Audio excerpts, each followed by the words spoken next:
शांति की अनुभूति होती है। शांति कुंज की परिवेश में क्रियाकलाप, यह भी विश्व की एक बहुत बड़ी धरोहर है।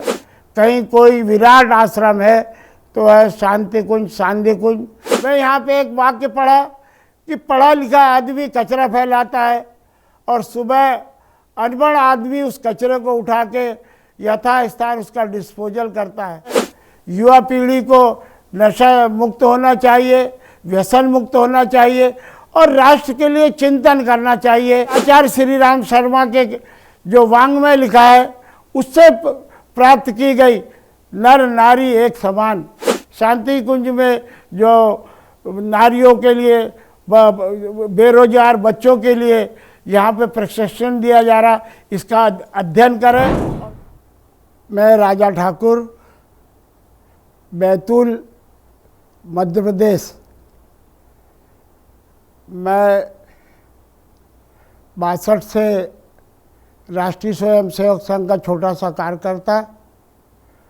1990 से मैं मेरे ससुराल पक्ष जो कि उत्तर प्रदेश सुल्तानपुर में रहता है, उनके कारण, उनकी प्रेरणा से, विशेषकर मेरी पत्नी कुसुम सिंह की प्रेरणा से 1990 में शांति कुंज में आने का सौभाग्य प्राप्त हुआ। जैसा कि नाम है शांति कुंज, यहाँ पे दुनिया की जो धमा चौकड़ी है, इस क्षेत्र में आ जाए जो कि विश्वामित्र की तपोभूमि है, तो अपने आप शांति की अनुभूति होती है। कुछ लोग कहते हैं कि हम विश्व गुरु थे, परंतु हम विश्व गुरु सदा से रहे।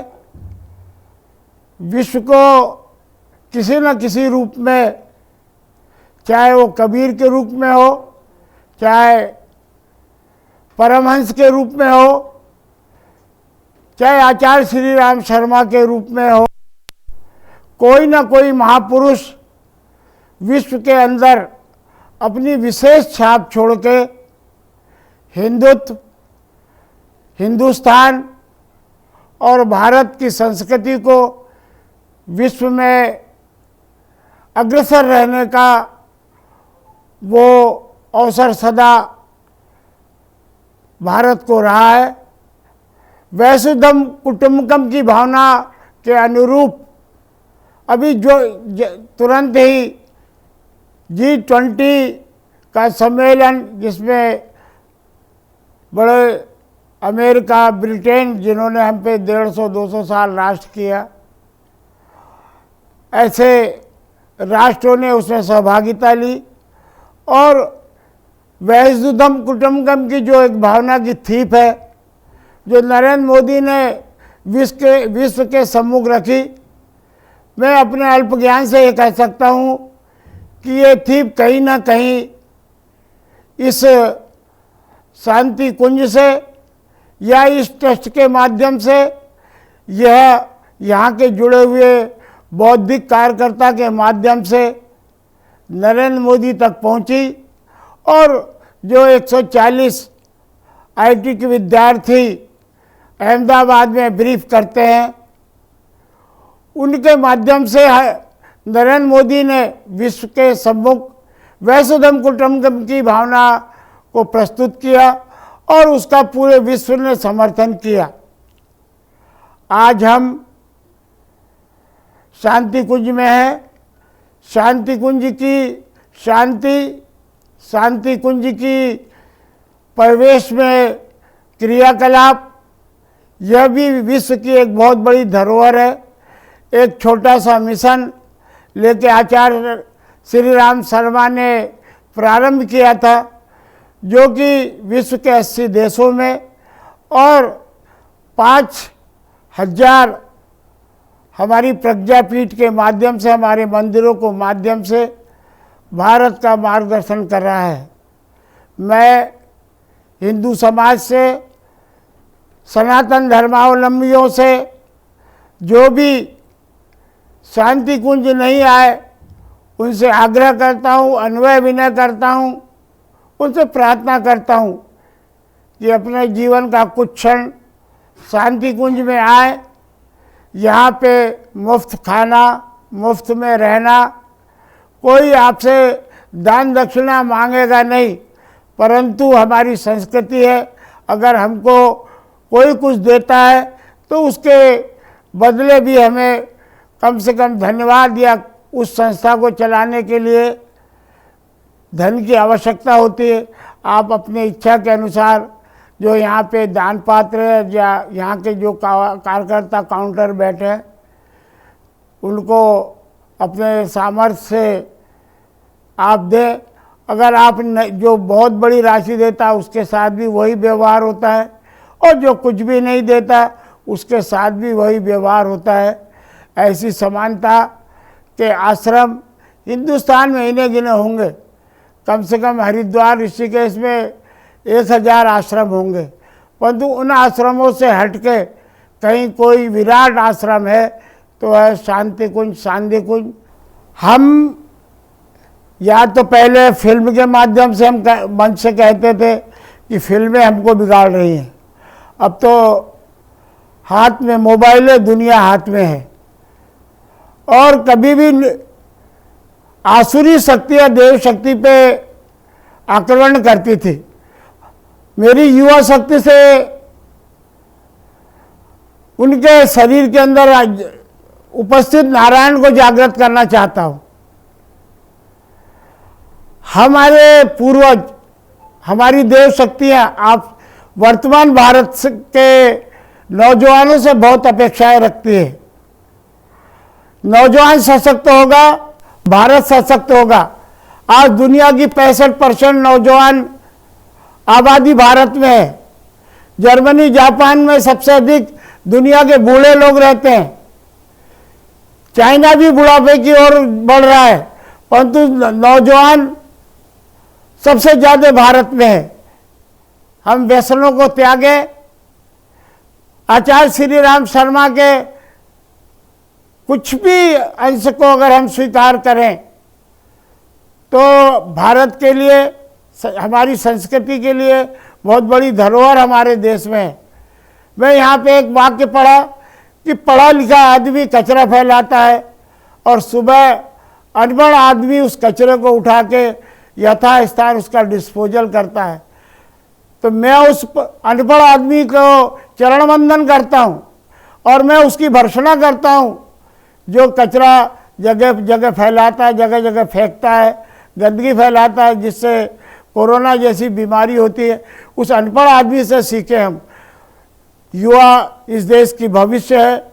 युवा पीढ़ी को नशा मुक्त होना चाहिए, व्यसन मुक्त होना चाहिए और राष्ट्र के लिए चिंतन करना चाहिए।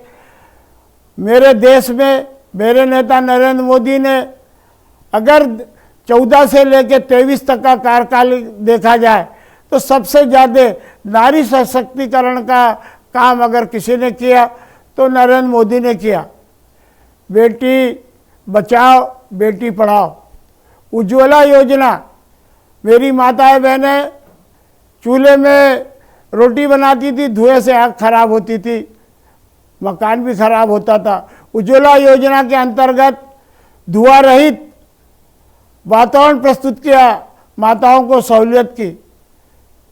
एक हमारे देश के अंतर्गत अल्पसंख्यक वर्ग में विशेषकर मुसलमान लोगों में 3 तलाक था। यह भी नारी सशक्तिकरण का सबसे बड़ा माध्यम था।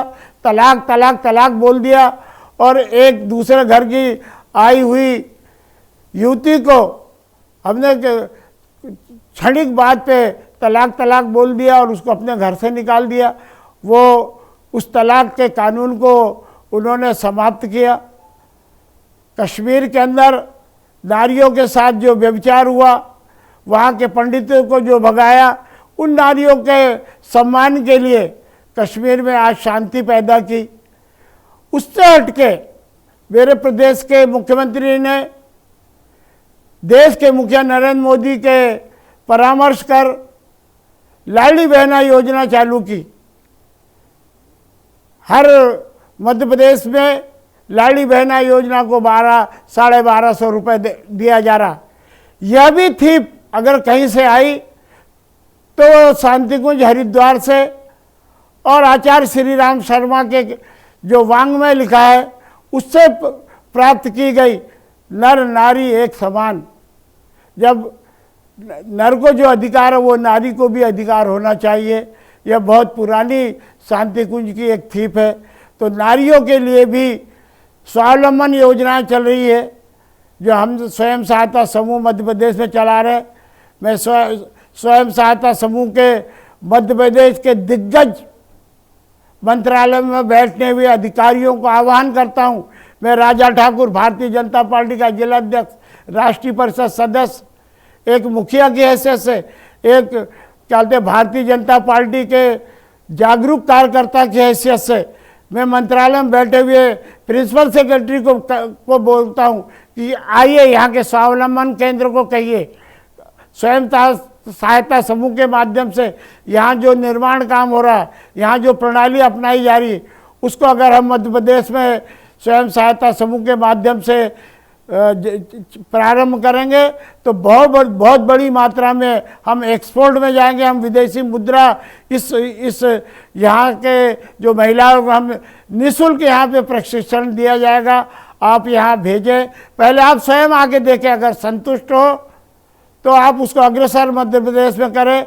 स्वर्णिम मध्य प्रदेश बनाने के लिए भी शांति कुंज आपको सोपान के रूप के लिए आपका रास्ता देख रहा है। नारियों के सम्मान के लिए स्वयं सहायता समूह की योजना चल रही है। उनको मूर्ति रूप करने के लिए, उनको आर्थिक रूप सशक्त करने के लिए शांति कुंज में जो नारियों के लिए, बेरोजगार बच्चों के लिए यहाँ पे प्रशिक्षण दिया जा रहा, इसका अध्ययन करें और उसको मध्य प्रदेश में क्रियान्वयन करें। निश्चित बड़ी मात्रा में हम बेरोजगारी को समाप्त कर सकते हैं। मैं सभी को धन्यवाद देता हूँ, बधाई देता हूँ यहाँ के कार्यकर्ताओं को, यहाँ के समय त्यागी बंधुओं को, जो कि हमारी सनातन संस्कृति को धरोहर के रूप में अपना रहे हैं, उसका प्रचार प्रसार कर रहे हैं। पुनः मैं भारतवासियों से अन्वय विनय के साथ प्रार्थना करता हूँ, एक बार शांति कुंज पधारे। पढ़ने से, देखने से और यात्रा करने से बहुत कुछ अनुभव होता है। हमने देखा, हमने पढ़ा और हम उस स्थान पे गए और वहाँ जो अनुभूति हुई यह चिरस्थायी होती है। इस चिरस्थायी स्मृति के लिए आप शांति कुंज पधारे। मैं 90 से यहाँ से आना जाना मेरी पत्नी के साथ होता है। मैं बहुत संतुष्ट हूँ और विश्वास के साथ कहता हूँ कि आप भी आएंगे तो मुझसे अधिक संतुष्ट होके जाएंगे। जय सनातन, जय हिंदू संस्कृति। हमारे YouTube चैनल शांति कुंज वीडियो गायत्री परिवार को सब्सक्राइब करें एवं बेल आइकन जरूर दबाएं ताकि गायत्री परिवार की विभिन्न गतिविधियों की जानकारी आपको मिलती रहे।